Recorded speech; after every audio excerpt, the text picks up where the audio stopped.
Hey, what's going on? It's Bill Burr, and it's time for the Monday morning podcast for Monday, August 25th, 2019. What's going on? How are you? How you doing? Oh, I got a bunch of shit to do tomorrow, so I'm recording Sunday night. People are asleep. They're starting to go to sleep. My lovely daughter's gone to bed. My lovely wife is upstairs. You know, fucking watching the TV or whatever, loving life, that I'm not there, ruining her shows. Ruining her shows. So anyways, let me knock this thing out here. All right, I got a lot to talk about, so I don't want any interruptions. You just fucking sit there and listen. I'm sick of you goddamn people. You understand me? Anybody under the age of like 33, I've had enough of you. I've had enough of you fucking selfies and the camera just being on you and not having the decency to whore yourself out and get into show business like me. And all you fucking youngsters out, I decide that I'm going to have a TV show. Who the fuck do you think you are? All right, I got in this business. You had to suck a dick to get something. And that's what Me Too is all about. Setting the masses free to create their own mediocre content. You can create mediocre content without sucking a dick, thank you very much. That's what we've learned here. Okay? The artistic process can continue. The self-congratulatory fucking thing. All right? This is what I'm hoping for. Okay? After watching that Florida fucking Miami football game, if that's what the fuck you want to call that horseshit defense on both sides of the fucking ball, I had to shut it off. I shut it off and then I had to take a break from the game. I'm a stand-up comic, and I was disgusted with the level of defense in that fucking game. The horseshit tackling on not both sides of the ball, both sides of the field, both teams. Jesus Christ. This is what happens when the coach can't slap you anymore. I don't know what it is, but like this whole fucking...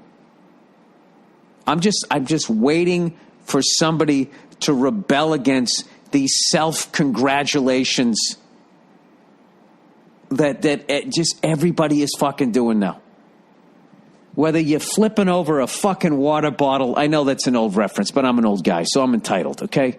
Flipping a water bottle over, or you just fucking sealed a corner and forced the run back to the inside for a 1-yard game. This celebrating and posing and nodding and fucking, you know, the whole Hulkamania fight. He only did it once a fight. He earned the fucking moment when he finally ripped his fucking shirt off. I'm just wondering. The same way, like in music, every couple of years, it's like somebody strips it down and brings it back, man. You know, which is just at this point, even that is just like played out. But like the first time the fucking Ramones and all of them came out and they just rebelled against the giant arena rock behemoth that rock had become with all the fucking pyrotechnics and all of that fucking horse shit. Then they fucking stripped it down. Is there going to be a group of young people that just bring back getting a first down, flipping the ball to the ref and going back to the huddle, or making a fucking... if you've taped the game, just go back and watch and remember the numbers of the players.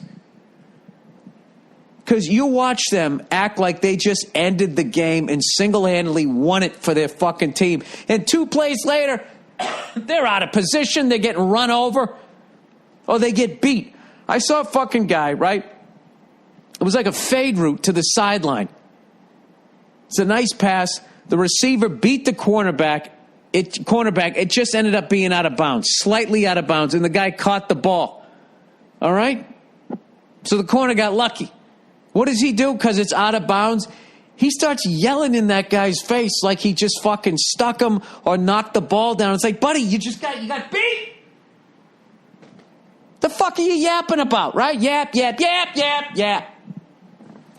2 fucking plays later, Florida fucking runs the goddamn ball for like 40-yard touchdown, 30-yard touchdown. Just runs through the defense. And one of those guys was the guy fucking yapping 2 plays before. Now where'd he go? Oh, he fucking disappears. Dude, that game was so fucking ugly. It needed Vince Lombardi to come back from the grave, to be walking up and down the sideline going, what the hell's going on out there? Grab. Nobody tackling. All right, and it wasn't just the defensive players. Not just coming down on them. It was everybody. Even the fucking field goal kicker. Fucking Miami's down, right? They're going to go for a field goal. I don't even know what the fucking score is. I don't even give a shit. I'm so disgusted with everybody acting every other play like they just ended the fucking game. And then getting smoked 2 plays fucking later. All right? So the fucking field goal kicker lines up a kick, right? Whatever, he's back there. They're going to kick a field goal. Take 3 points. Go John Madden with it. Take the points, right? They call the fucking LSU fake. A little flip. And he fucking runs for a first down. And now he's jumping around like he's fucking Bo Jackson. Nodding his head, fucking all of this fucking bullshit. And what does this fucking poor bastard do? They end up getting stopped. The end of that drive, right? They were down like the fucking 19, 20-yard line with that first down. They drive in another whatever, and then it's 4th down. Now they got to kick a field goal. It's a fucking chip shot. Looks like an 8-yarder, if that's even possible. Fucking 15-yarder. What is this guy who is just fucking, jumping all around about what the fuck he just did? He fucking missed it. He missed it. See, if I was the coach of either one of these fucking teams, this is what I would show the fucking play they made with the dancing and singing and all of the fucking horse shit, right? And standing up on the bench and fucking wearing the Fat Boys chain, I love when you get the turnover chain when the other team fucks up, too. It's like you didn't even cause the turnover. They just had a bad fucking exchange. And you're fucking standing there like you just won a Grammy for playing football, right? I would show them celebrating and then the next play where they got smoked. And then be like, there was fucking 2 minutes left in the first quarter. You're already at the after party and we got our asses whipped and lost the first game of the season. Now, it sounds like I'm just coming down on Miami. I'm not. Okay? Florida was doing the same fucking thing, and then their quarterback, he fucking goes down. They're losing. Okay? They're ranked number 8. Miami's not even ranked. So they ought to be ashamed of themselves that they're in a game this fucking close, if you're going to believe the rankings. But who can in the beginning of the fucking season, right? So they go down the fucking field. Okay, now that they're down, after they let up a 50-yard run, the one that I had to shut the fucking game off of, just running through like fucking, I don't know what it was, like fucking daffodil arms, just right down the fucking field. It was a joke. Melted butter defense. I think that was what they had in for that fucking play. So now that they have to come back against a team that's not even fucking ranked. So what do? They call the Verzi call. Verzi loves it. Up top, first down. Keep them honest, right? They go up top. They connect. Great pass, great catch. Gets them down into the red zone. Couple plays later, the quarterback calls his own number, fucking runs in, gets a touchdown. And then he jumps up and does the fucking Run DMC pose like he just ended the fucking game. All right, I can't remember what happened. I was so fucking beside myself watching the game. Somehow Miami turns over the ball on downs. They get sacked. Okay? The young quarterback, who I thought, markedly improved throughout the fucking game for his first game. He was taking a lot of sacks in the first half, and where he should have got rid of the ball, and then he wasn't making that same mistake in the second half. You could tell. But on that last play, he's trying to make something happen. He's hanging on the ball, desperate times. He takes a fucking sack. 4:50 left. And I see one of those Florida players celebrating after he tackles him. And I'm thinking, this is the first time I can justifiably see celebrating because you essentially just ended the fucking game.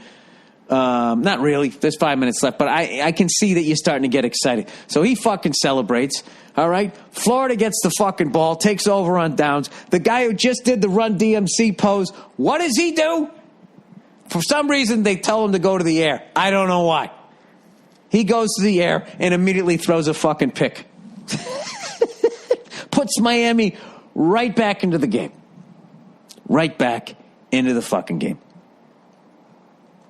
And it just blew my mind. I'm not singling anybody out. I'm just the plays that I remember here.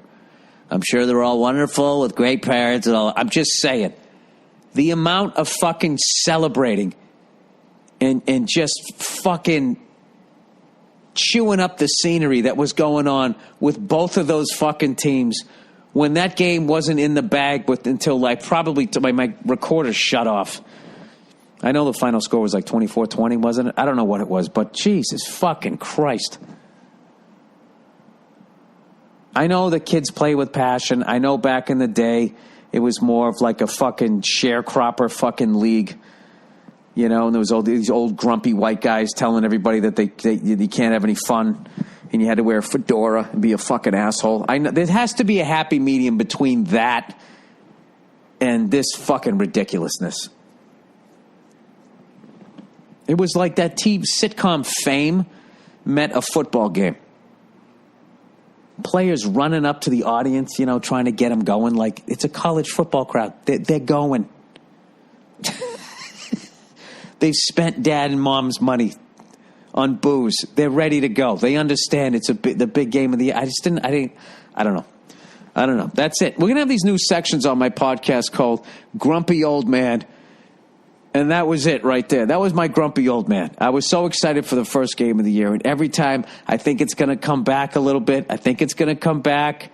It just keeps going further into that fucking direction. Which is why I think my favorite athlete right now, even though I don't know how to say his first name, is that dude Leonard on Toronto.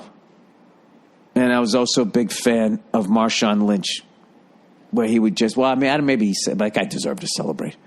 I just liked his post-game interviews. I'm just about that work, boss. Leonard won't even high-five his other teammates before a fucking playoff game. Doesn't that, at this point, doesn't that seem more like Jesus? That's the fucking guy. This guy's going out here with a fucking look on his face like Sonny Liston. Anyway, speaking of Sonny Liston, I just read that book. Somebody from the movie I just did, one of the sound people, I never got his fucking name. He bought a great book for my daughter and then bought me that book. So if he's listening, thank you very much. I read The Devil and Sonny Liston. I read, and I learned all of this stuff. And most importantly, I learned about, I'm going to post a clip of this guy. I learned about a fighter who arguably should have been champion at one point, or at the very least should have been given a shot at the title. This guy, Cleveland Williams. I hope I'm saying his fucking name right. And this fucking guy, do you remember that fucking, the first time you saw Mike Tyson, if you're as old as me? Okay?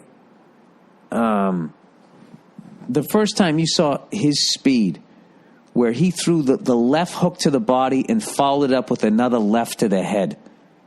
And you just never saw that ever, even remotely in the heavyweight division. And when he did that, it was like, what the fuck? And I didn't think anybody had that sort of speed before that. Now, I'm not saying this guy had Tyson's speed, but for the 1950s, for what the fuck people worked out with this guy, I guess, never lifted weights. He just threw bales of hay. For him to have this level of speed and power, Floyd Patterson ducked him, and then he wouldn't give him a fight in the 50s, and then Sonny Liston came along, and then he wouldn't fight Sonny because Sonny had all this underworld, trash on him, you know what I mean? So he was, I don't know. Customato actually, speaking of Tyson, I guess trained Floyd Patterson. So I had no idea about any of this stuff. So Cleveland Williams then, instead of fighting Floyd, it looks like he would have beaten, because Floyd was only like 190 pounds, 189, 90 pounds. And he was like, I don't know, 215, like sort of the same size. Well, when he fought Liston, he looked like the same size guy, roughly. He looked a little bit smaller. So he ends up having to fight Sonny Liston twice. Gave Sonny Liston a bloody nose, fought him really well, lost both times back-to-back to Sonny Liston. Sonny ends up fighting Floyd, beats him twice. A young Cassius Clay runs into the ring from his fifth row seat, says, Sonny isn't great. I can knock him out in 8, or I can beat him in 8. Literally got grabbed and taken out of the ring, but totally stole the spotlight, and he just became the next fucking guy. And then Sonny fights, Cassius Clay, then Muhammad Ali when he changed his fucking name. Boom, boom, boom. And the whole fucking time, Cleveland Williams is just getting older and older and older, never getting a fucking shot. I guess you could say no, because he would have fought Floyd before Sonny came along, and I think he would have beaten Floyd. And then when Sonny came along, even if he beat Cleveland, I think he would have been the champ then. If you would look at this guy's fucking highlights, he was amazing. So meanwhile, while all of this shit's going on, then it's the Liston Patterson 1 and 2, and then Liston Clay Ali 1 and 2. Cleveland Williams is just getting older, and at one point during that time, he gets pulled over by a cop in Houston, is charged with resisting arrest, and during that time when he was allegedly resisting arrest, the cop took out a .357 Magnum, shot him in the gut. Okay, one of the worst places to get shot if you're going to live, because you have, according to people in the medical field, they've told me, because of your intestines and that shit leaks out, ridiculous infections and all of this stuff. A lot of troubles with that. So he gets shot and he loses 10 feet of his intestines, eventually a kidney, and the bullet is lodged in his left or right hip for the rest of his life, affecting his mobility. And he loses 17 months of his fucking career. And this dude goes back to throwing bales of hay to get back in shape. And then he ends up finally getting a title shot in 1966. He fought Sonny Liston in the late 50s. Finally, like 8-9 fucking years later, he finally gets a title shot. He fights Muhammad Ali at the height of his powers in 1966 after getting shot, fighting Liston twice and being 8-9 years older. He loses. He just gets schooled. A lot of people say arguably it was Ali's greatest performance as a fighter, and then he fights for like another 5 years, Cleveland Williams does, until the early 70s, and then gets a job driving like a forklift or something like that. And then in the late 90s, he was crossing the street in Houston and gets hit and killed by a hit-and-run driver. And that was his life. And just reading all of that and looking at the highlights of the guy, because I watched, these fights are on YouTube. Like, I watched Liston Patterson 1 and 2. I watched the first Cassius Clay Liston fight, and I watched the first Cleveland Williams versus Sonny Liston fight. You can see all of it. It's fucking amazing. And I don't know, just looking at that guy and how good he was, and it's just like, I look at sometimes in my business where these people, they're so fucking funny and so talented, they just suck at the business. I almost feel like in boxing, there's the same thing, where there's this thing where, I don't know, with that, if you got with the wrong management, nobody protected you and shit. It was so fucking filthy. But this book I read was trying to claim that Sonny threw both those fights against Ali. And that he allegedly had a piece of Cassius Clay before he became Ali. And it didn't really mean shit, because people weren't making that much money. And then Ali was starting to become a superstar, converts to being a Muslim, and then doesn't go into the war, refuses to serve in Vietnam. They strip him of his title. Nobody gives a shit. And then all of a sudden he comes back. He gets reinstated. And like when Liston fought, he'd make like $100,000 for a title fight or less. And then all of a sudden Ali comes back like 6-7 years later, and he was going to make $5 million. And Liston had a piece of that.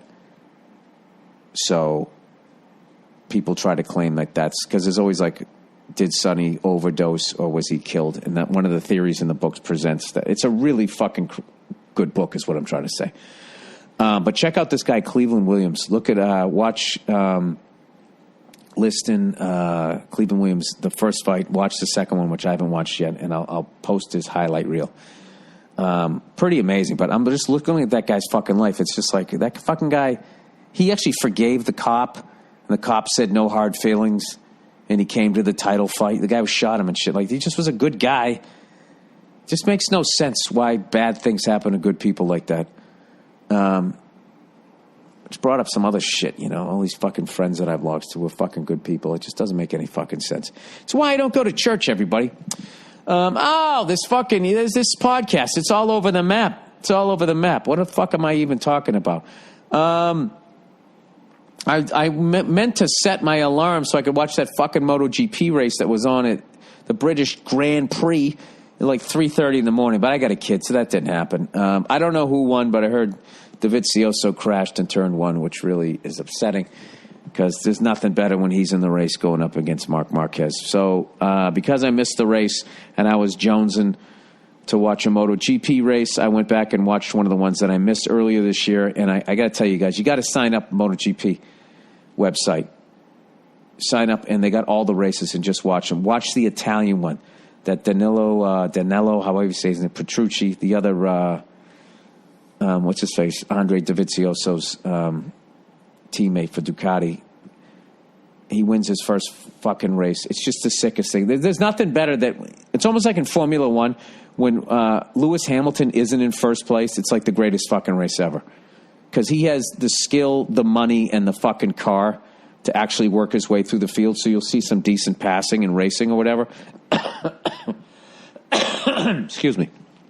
And if Marc Marquez falls behind a little bit in the beginning, it's fucking unbelievable.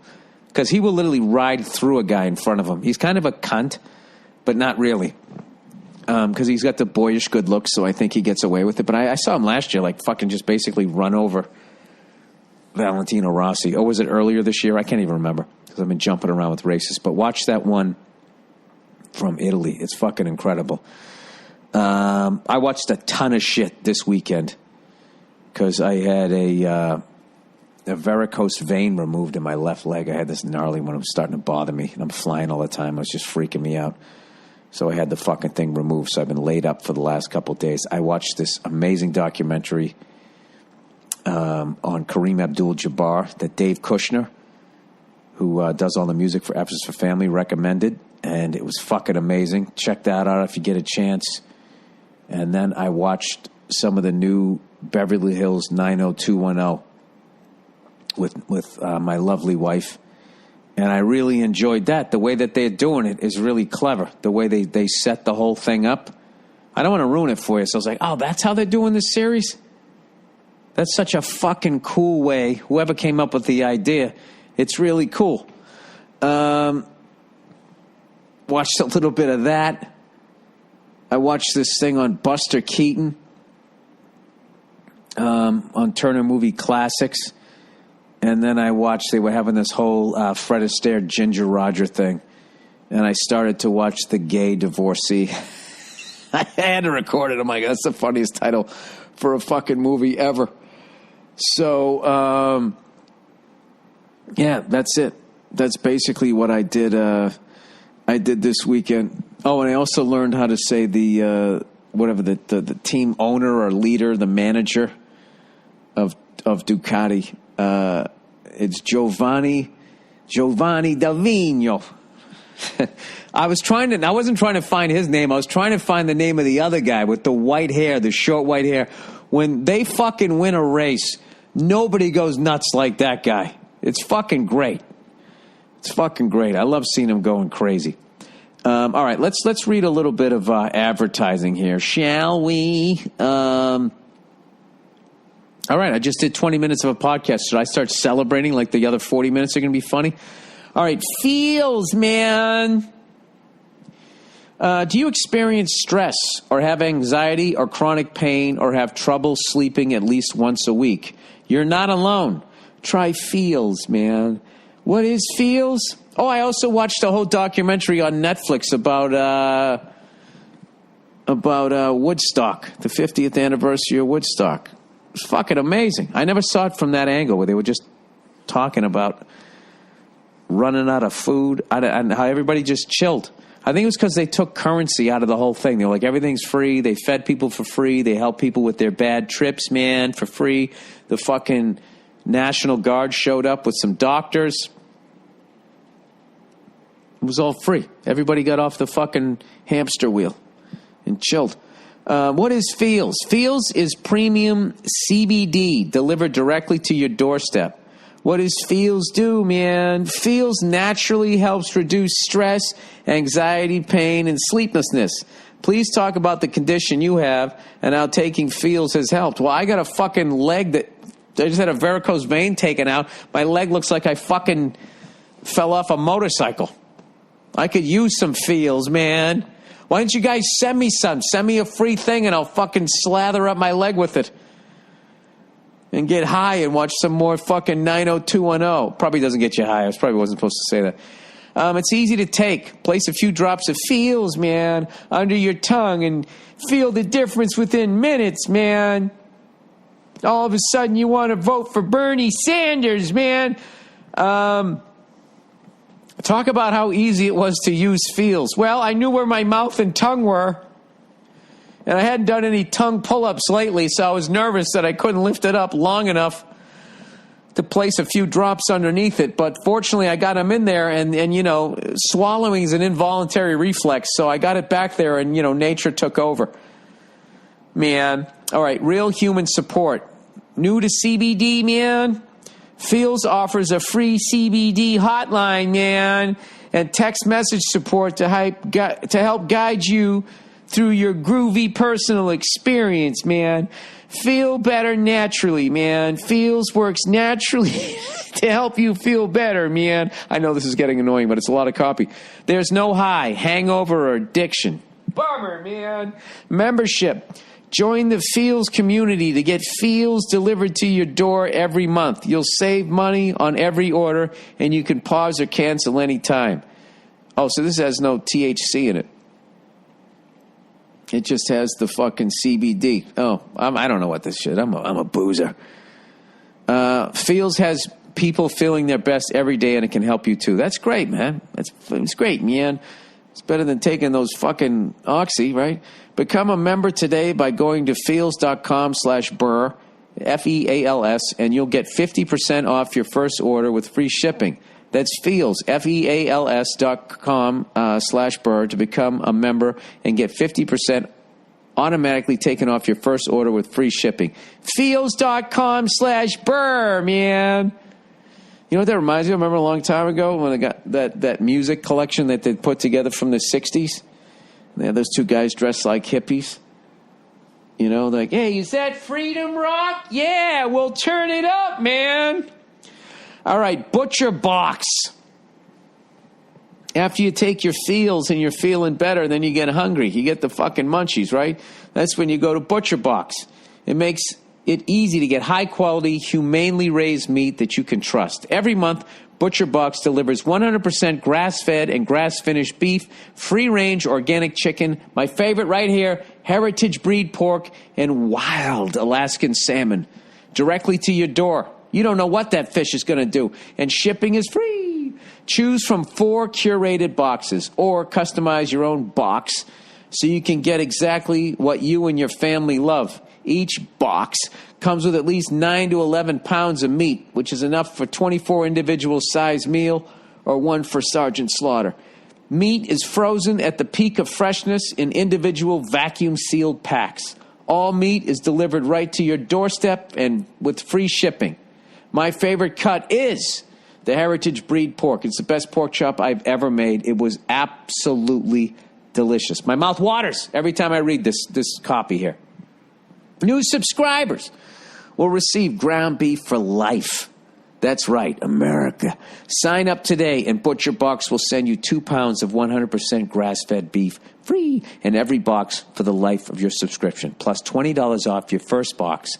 How do you get it? Go to butcherbox.com/Burr or enter the promo code Burr at checkout. That's butcherbox.com/Burr, Burr, all capitals. B-U-R-R, or enter the promo code Burr at checkout.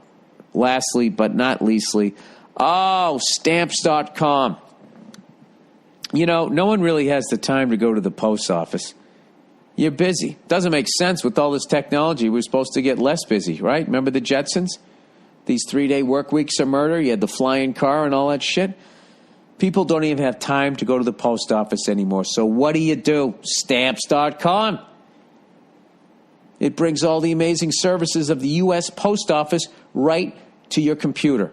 Whether you're a small office sending invoices, an online seller shipping out products, or even a warehouse sending thousands of packages a day, Stamps.com can handle it all with ease. Simply use your computer to print official U.S. postage 24/7, any letter, any package, any class of mail, anywhere you want to send. Once your mail is ready, just hand it to your mail carrier or drop it in the mailbox. It's just that simple. All right? With Stamps.com, you get 5 cents off every first class stamp and up to 40% off priority mail. Not to mention it's a fraction of the cost for all of those expensive postage meters. Sorry, everybody. Stamps.com is a no-brainer, saving you time and money. It's no wonder over 700,000 small businesses already use Stamps.com. Right now, our listeners get a special offer that includes a 4-week trial plus free postage and a digital scale without any long-term commitment. Just go to Stamps.com, click on the microphone at the top of the homepage, and type in Burr. That's Stamps.com, enter Burr, B-U-R-R. All right, and with that, I kind of have an exciting podcast here because I have the usual questions, which I'll get into now. I usually do it around the 40-minute mark. I try to, anyways. But I had a bunch of teachers write in. Remember when there was that whole thing, the teachers were having their fucking little order me some supplies, whatever the fuck that little drive was. And I've just gotten burned so many times with these charity things, and you find out that some asshole's keeping 90% of the money. Then I wanted teachers to write me directly, and then I opened my big mouth, said I'd buy everything on their fucking list and deliver it to them personally. Well, guess what? Some goddamn teachers wrote in, and now I'm going to have to put my money in my fucking car where my mouth is. So that's going to be the end of this podcast. But this is a very exciting thing, too. It says advice jingle. Hey, Bill, I made this jingle for your advice section of the podcast. It's a gesture of appreciation, so I don't expect anything in return. If you want to use it, I'd be honored, but no worries if you don't. If you want to use it, let me know if you need a different format like WAV, W-A-V, WAVE, as opposed to an MP3. I don't know what any of those things are. Huge fan, love everything you do, and all that other shit you hate hearing. All right, well, let's listen to the jingle. I think this is a keeper. Listen. It's time for advice with your host, Billy Burr, and I'm ripping off this melody from somebody else. I mean, I think that works. I kind of fucking love that. It's time for advice with your host, Billy Burr, and I'm ripping up this melody from somebody else. It's got a nice little ring to it. I'm going to start playing it, all right? And when you hear that I can't fucking sing, you're going to know that you shouldn't listen to my advice. All right, prison guard survey follow-up. Yo, Billy Gazette. Oh, there's going to be more shit about this fucking guy who everybody's saying didn't kill himself. My uncle is the head of a prison. It was his birthday, this weekend, so he went over to his house for a barbecue. I was hoping it wouldn't, I was just picturing 2 prisoners escaping. When they get to the nearest farmhouse or whatever, there's always clothes on the line. And they start stealing the clothes, and they look over, and it's that guy's house. He's in the middle of a barbecue with all his prison guard friends. Sorry. Anyways, I was hoping it wouldn't just be a family party. This is the barbecue, because I wanted to ask him, prison guard and prison-related friends, what they thought of the Epstein thing. I asked them all what they thought and if any of them knew anything about that prison. The results were astounding. That is, if you're a sucker. Okay, I don't know what this is. Is this shitting on me or shitting on I don't know who? All right, let's see what we got here. This is already. I'm getting interested here. I asked 7 men who had all worked their whole adult lives in the prison system what they thought. When I asked, do you think Jesus Christ, people, can you proofread these things? Do you think was murdered or had help killing himself? Do you think he was murdered or he had help killing himself? 2 of them said no response, and 2 gave a confident yes. The rest just made it sound like there could have been some fuckery. But they were basically saying it would have been hard for him to do it himself. None of them said no. None of them said, yeah, it's possible. One guy said, and I quote, I bet my dog on it. Dude, you're being very, that he had help or was murdered. The same guy brought his dog and never stopped talking about his dog the whole time. Another guy who said no response. That's some hard fact reporting, Bill. I hope you're grateful. Thanks. Go fuck yourself. Dude, I just hate that you're as dumb as me and you left out so much and it was, yeah. So I want to hear more people. Talk to prison guards. What do you think? And proofread your fucking emails because that should have been like some sort of like, you know, smoking gun there. And it looked like a fucking book report I read in 4th grade, or wrote in 4th grade, I should say. All right, girlfriend's crooked tooth. All right. Oh, my God. Listen, okay, this is an advice one. Huh?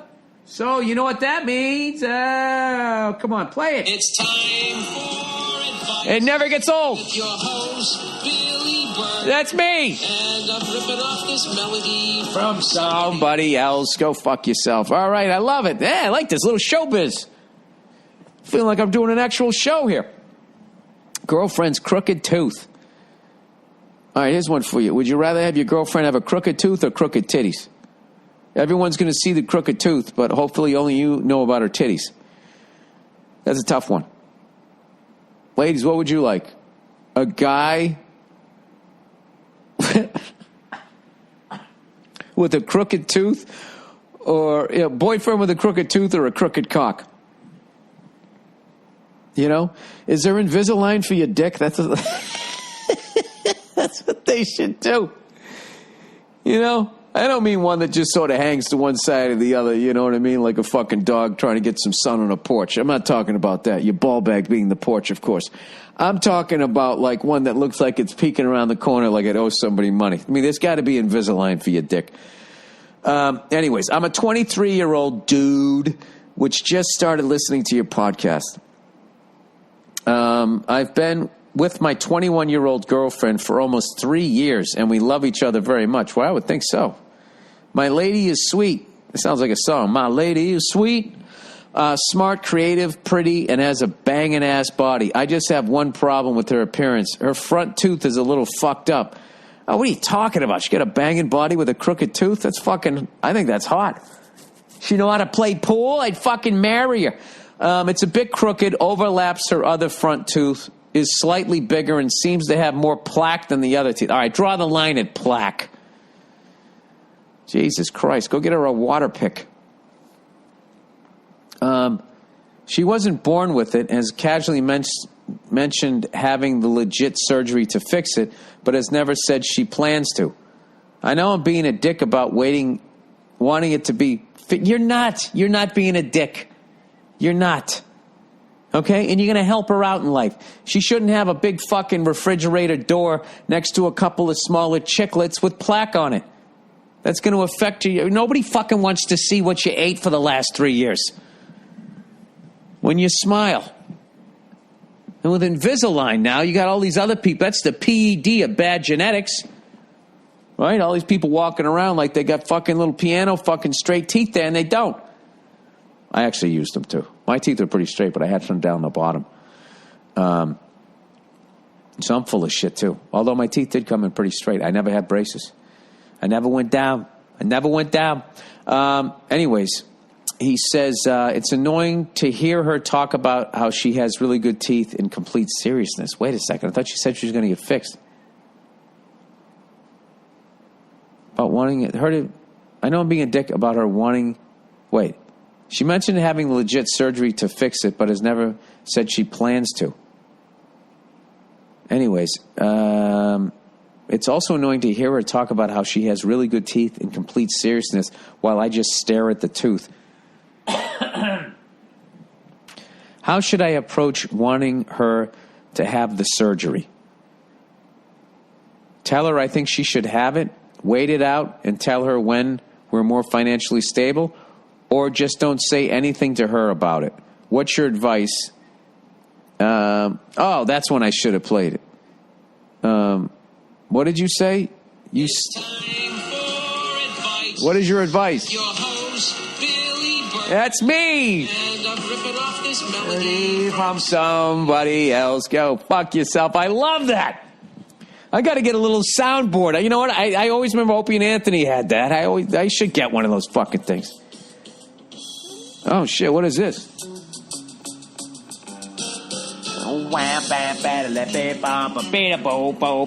Wow, that's Jeff Beck. That's the Jeff Beck group. Huh? That's Cozy Powell on the fucking drums. What the fuck's going on? I can't shut it off. Where is everything? There we go. The space bar. When in doubt, you hit the space bar. All right. Max Middleton. Who else was in that group? Bobby, not Tucker. I always forget his fucking name. And then you had that Clive Shaman. Is that what it was on bass? Anyways, because of that band, I ended up finding this other band called Hummingbird that had Bernard Purdy on it. They had like 3 albums. 2 of them they have Bernard Purdy. Those are the good ones. Those are the ones you want. But trying to find them is difficult. All right. Anyways, what should this guy fucking do? Thank you for loving the art of comedy and being great at it. Oh, thank you. Go fuck yourself and thanks again. All right. What would I do? Listen, if she just had a fucking crooked tooth, that's one thing. Okay? But she got fucking plaque on it and shit. Yeah, you got to get that fixed. You're helping her out. You know? And the way you're describing it, it seems like, you know those fucking... You know where you go into like a 7-Eleven? You know, and you got those sliding doors to open it up to get some ice cream or something like that? It seems like the tooth has kind of done that. Like bowling pins? Is that what it looks like? Where you just got the number 1 pin sticking out there? How would you do it? The next time Invisalign comes on, I would just say about yourself. This is what the way to beat a female at this fucking game is you have to go female on them. Which a guy, you're like, how do I say it?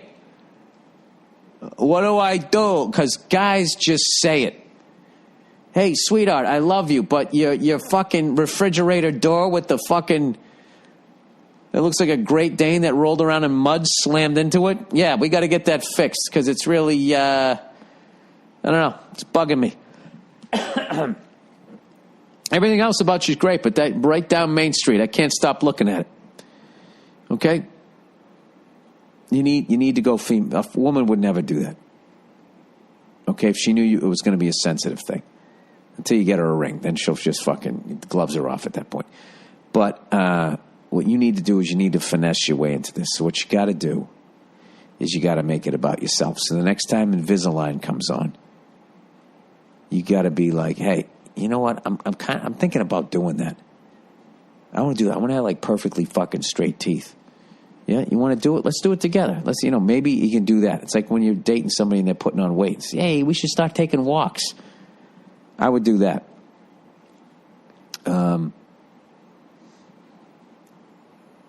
I don't know what to do here because I don't say, or get her a water pick. But you got to do one or the other. You can't bring up Invisalign and then show up with the water pick because she's going to figure it out. Or maybe you do both. And then finally she just says, are you bothered by this thing? And you just hang your head and be like, oh, God, I didn't want to hurt your feelings. But, like, I just think you're so beautiful. And, as we get older, it's important to take care of ourselves. And I just noticed that, it's getting browner. You can't say that. I don't know. How do you do? I got to get Nia in here for this. I don't know how to tell it to her. I would try the Invisalign trip. Or you could just go straight up on it. She goes, I have great teeth. Be like, you know what? No, you have a great body. You have a great everything else. But your fucking teeth are you know what I mean? It's like, like when a team is one player away. yeah. There's just one piece of the puzzle missing. Yeah, like for you to be the Golden State Warriors, you need to fix your fucking teeth.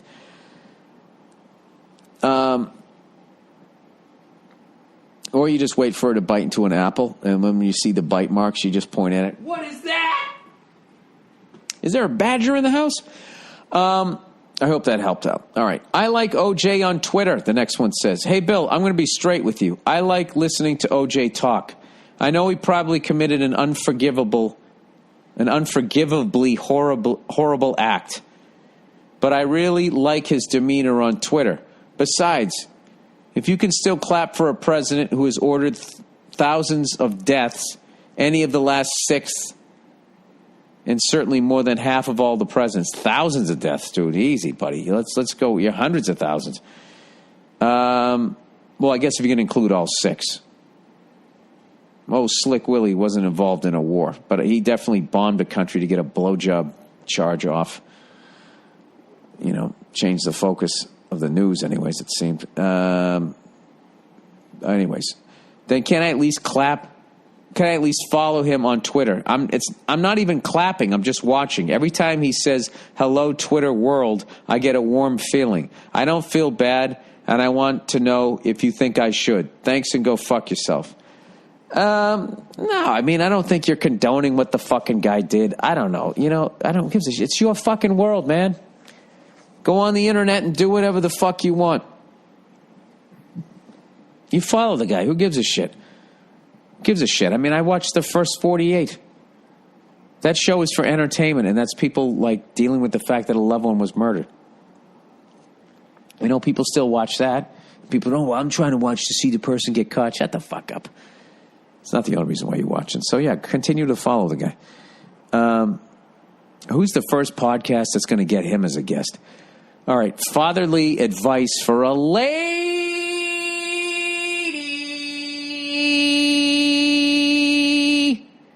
All right, what do you want? You want fatherly advice for a lady, right? Okay, well. It's time for advice. Yeah! One more time. Man, well, fuck yourself. All right. All right. Oh, my God. I know. I got to get more sound effects. I'm starting to like these sound effects. Becoming a prop act here. All right. Looking for some advice regarding my estranged father. All right. The last time I saw or heard from him was nearly 30 years ago when my parents divorced. Oh, my God. First of all, I'm so sorry he did that to you.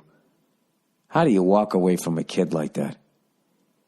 Oh, he was a scary, abusive alcoholic with poor boundaries and very manipulative. Well, maybe it's good that he did take off. In spite of the odds, my older sister and I have grown up to be strong, successful, and loving people. Yeah, that would be your mom. We are both in our mid-30s. Well, good for you guys. We recently found out through a cousin that my father is interested in seeing us before he dies. He's not sick, but he's nearly 70 and just wants to make sure we are okay.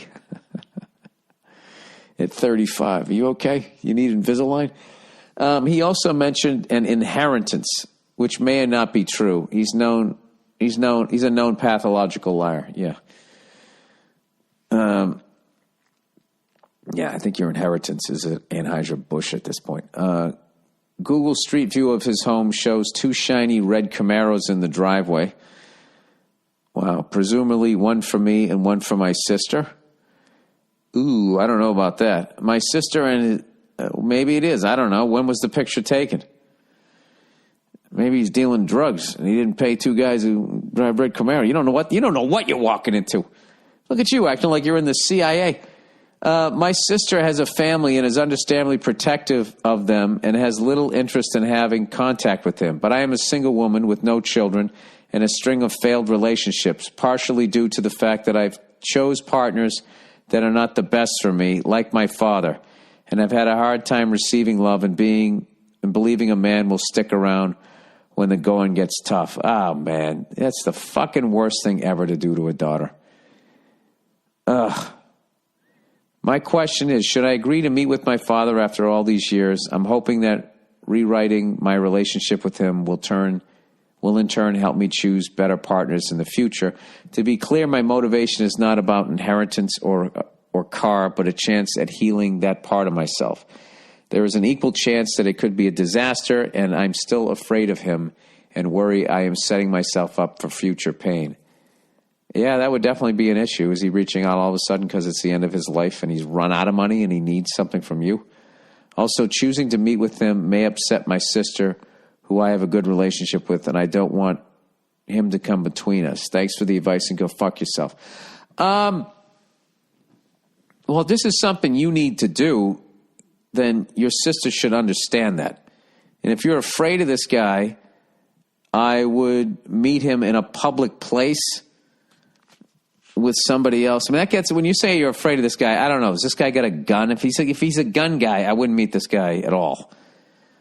Yeah, this is a tough one. I would ask somebody in law enforcement the proper way to go about meeting this guy if you're going to meet him. And then I would also go out and I'd get a therapist, because sitting down at a Starbucks with your estranged father, you know, to try and fix 30 years of your life, it's not going to happen, you know.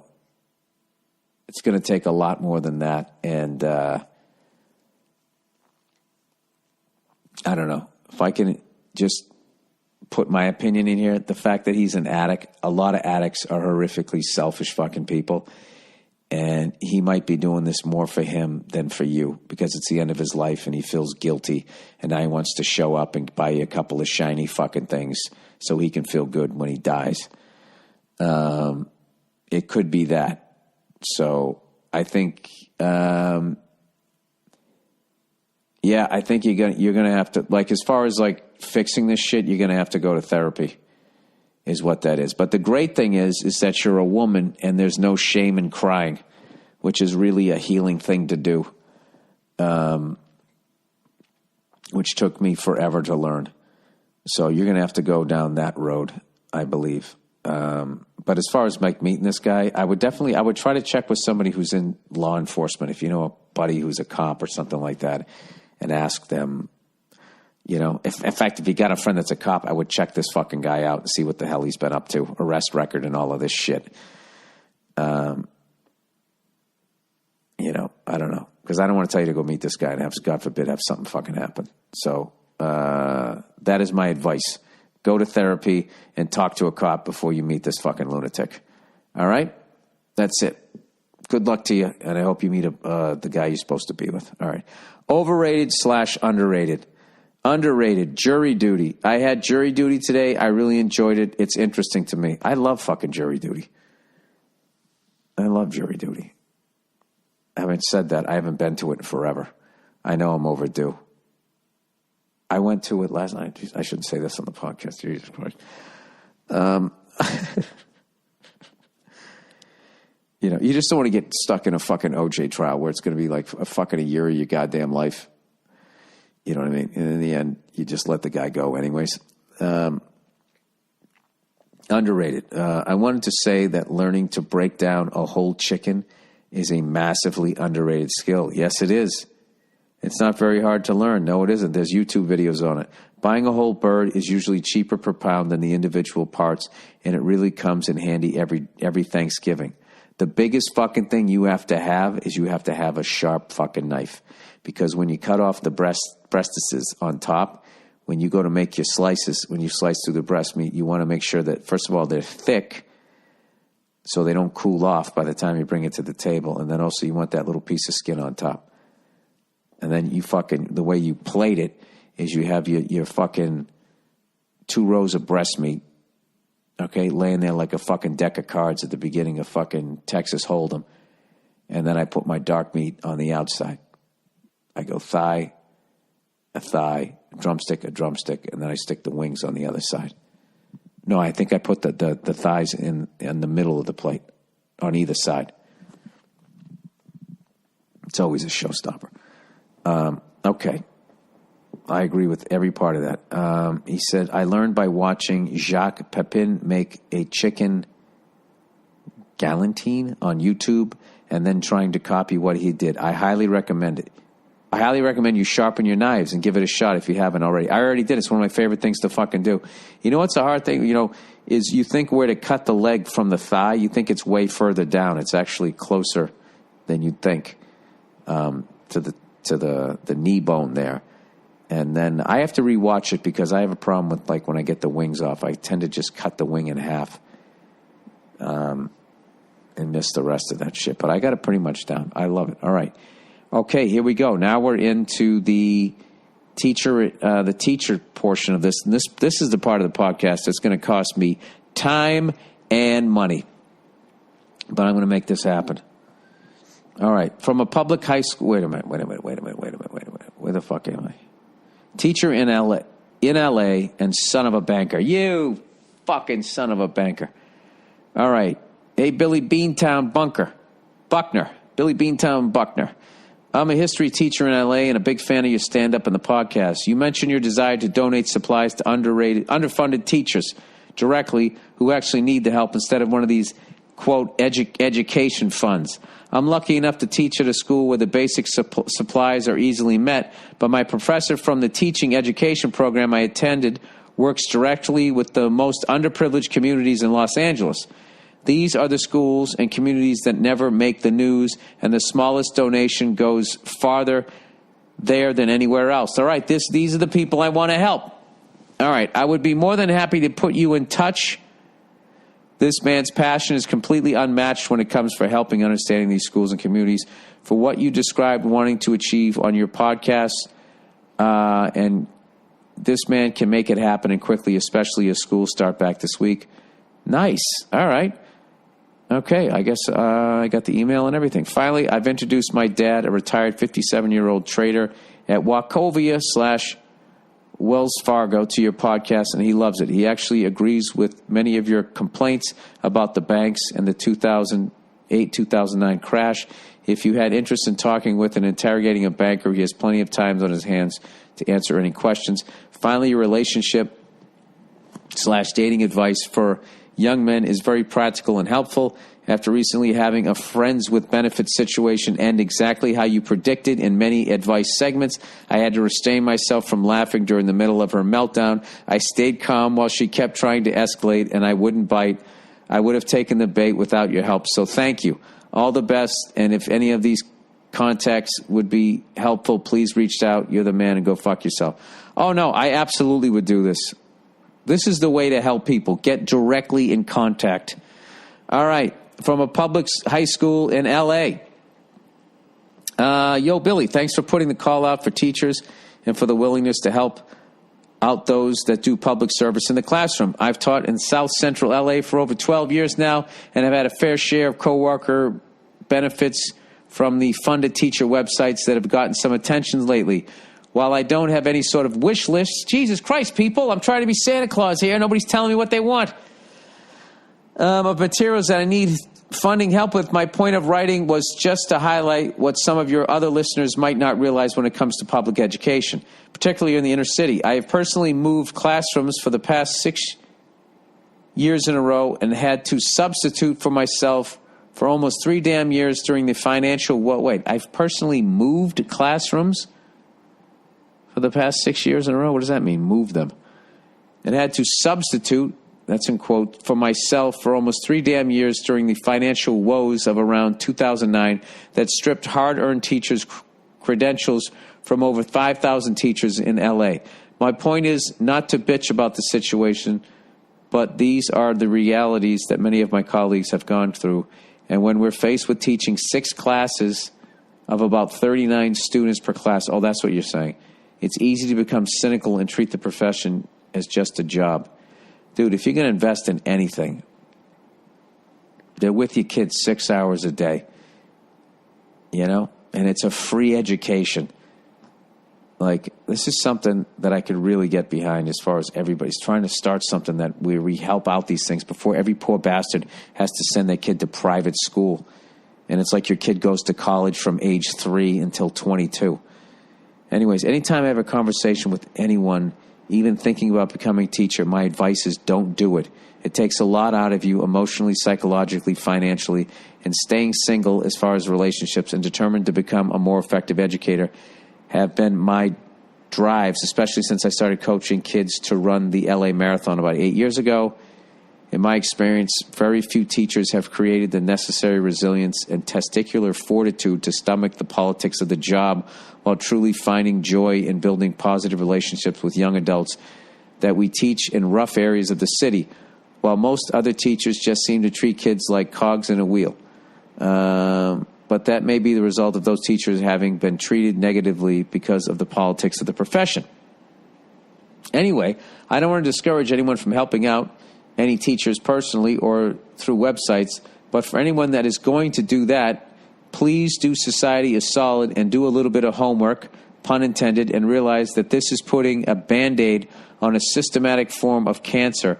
And at least as far as Los Angeles' unified school district, as long as we have a board of education that elects an investment banker to be superintendent, yes, the current superintendent is an investment banker with zero education experience. Well, how the fuck did that happen? Problems such as lack of funding, overcrowding in a classroom, and 750 students to one counselor will persist. To survive, we need laughs, so keep telling jokes and doing what you do. Pro-education, yet anti-schooling.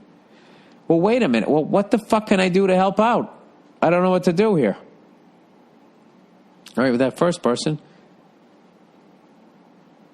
gave me an email to do something. Or whatever. I'll just try to get involved, and then I'll figure it out from then. And then I'll pass the information on to you guys, and hopefully you guys will do the same. How about that? All right. Los Angeles teacher, Billy Lovedoer. I'm an aspiring screenwriter/actor, and I currently teach math and history. I'm not going to say where. We teach 6th to 12th grade in a building. I'm not going to say where. Students don't write anymore because they're so used to typing and texting, so they never have paper and pencil. And since I think writing is vital, I make them do it every chance I get, but they always look at me in shock when I tell them to get out some paper and a pencil. So a tall stack of paper and a deep bin of pencils would go a long way. All right, where should I send it?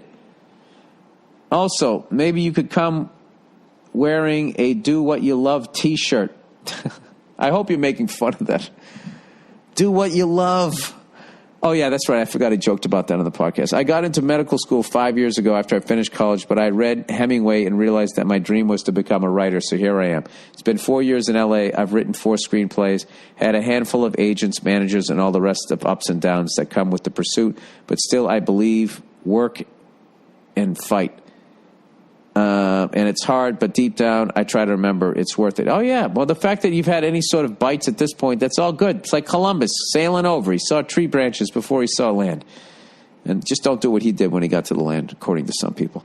All right, the point I'm making is that the one thing I try to teach my students, if nothing else, is that the world doesn't give you a damn thing either way. But if you find something you love that you can do every day, work hard and forget all the rest. In the end, you'll be happy. Isn't that the truth?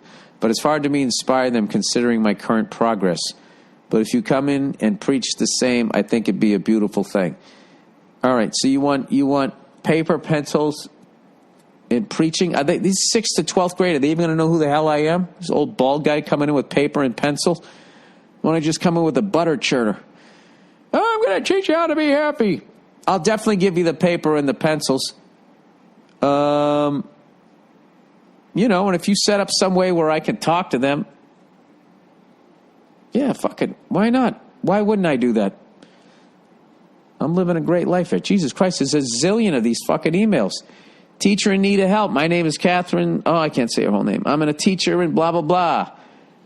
In blah, blah, blah. My husband is blah, blah, blah, blah, blah. It's complicated. Currently, I use a free math curriculum that has very few activities and not many rigorous problems. I found a very useful resource online that made by teachers for teachers. Unfortunately, their work isn't free. This is the link. If you could help, it would be fantastic. Well, what is this? Well, let me click on the link. Go to the page.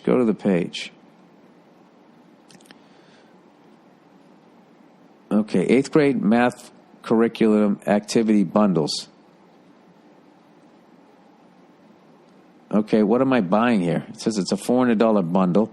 Subject math, grade levels 8. I don't know what this is. Hang on a second.